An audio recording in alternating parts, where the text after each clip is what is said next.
नमस्कार साथियों। आज हम विचारों की एक नई श्रृंखला शुरू करने जा रहे हैं।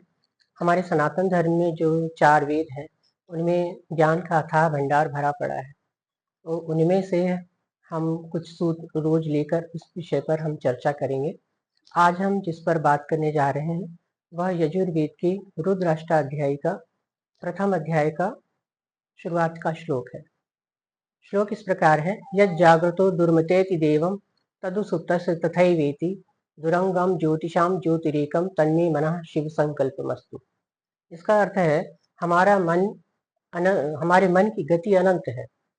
हमारा मन हमेशा जागृत और सुप्त अवस्था में भी गतिमान रहता है, और लेकिन मन में एक मल आवरण आ जाने के कारण वह जो ज्योति स्वरूप मन है वह मलिन हो जाता है। तो हमें अपने विचारों, शुभ संकल्पों के द्वारा अपने विचारों को अच्छा बनाना है। यह इस श्लोक का अर्थ है। अब हम इस पर चर्चा करते हैं।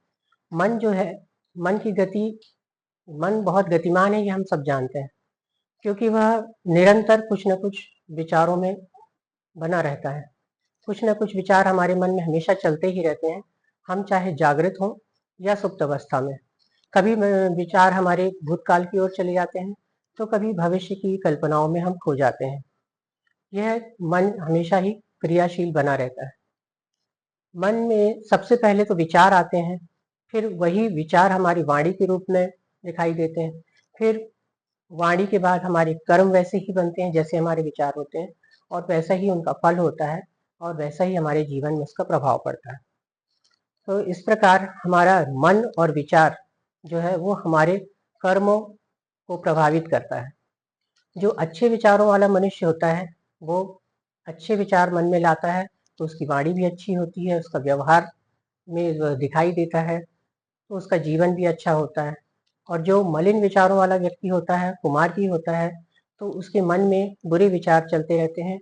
वो उन्हीं विचारों को अपने कर्मों में परिलक्षित करता है, जिससे उसके कर्म बिगड़ते हैं, और उसी से उसका वह कर्म बंधन में फंसता चला जाता है, कुमार्गी होता चला जाता है।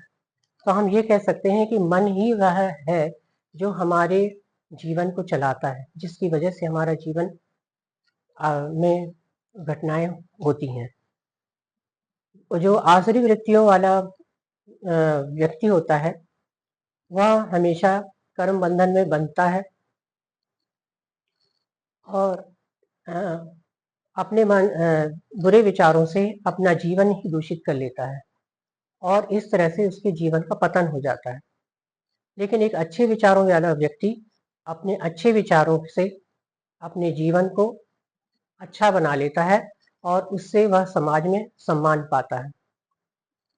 अपवित्र विचारों वाला मन हमेशा दारुण दुख पाता है, उसका हमेशा पतन होता है, उसका कर्म बंधन में वह बंधता है, और वह उसका पतन होता चला जाता है।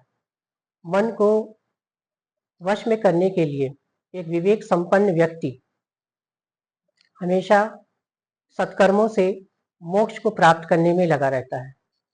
जो व्यक्ति शुभ संकल्प लेकर जीवन में चलता है, उसके कर्म अच्छे होते हैं, और वह अच्छे परिणाम जीवन में लेकर आता है, और उसको समाज में सम्मान मिलता है। हमें सदैव ये प्रयास करते रहना चाहिए कि वो विचारों के मल के आवरण को से मन की ज्योति धीमी न पड़नी पाए।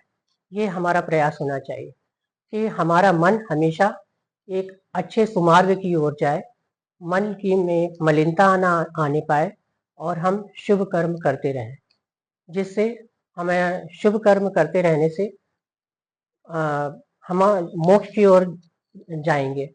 और अगर हमारा मन मलिन होगा, हमारे कर्म दूषित होंगे, तो हम कर्म बंधन में बंधकर हम पतन की ओर जाएंगे। तो इसलिए हमें अपने मन को वश में रखना है।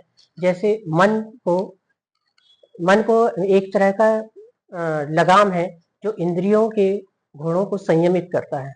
जैसे मन हमारा सोचेगा, वैसे ही हमारी इंद्रियां काम करती हैं। यदि हमारी इंद्रियां मन के वश में होती हैं, तो हमारे कर्म शुभ होते हैं। यदि हमारा मन अगर कर्म इंद्रियों का गुलाम बन जाता है, तो हमारे कर्म भी दूषित हो जाते हैं। तो हमें इस बात का ध्यान रखना है हमारे कर्म अच्छे हों, इसके लिए हमारा मन शुभ संकल्पों वाला हो। नमस्कार।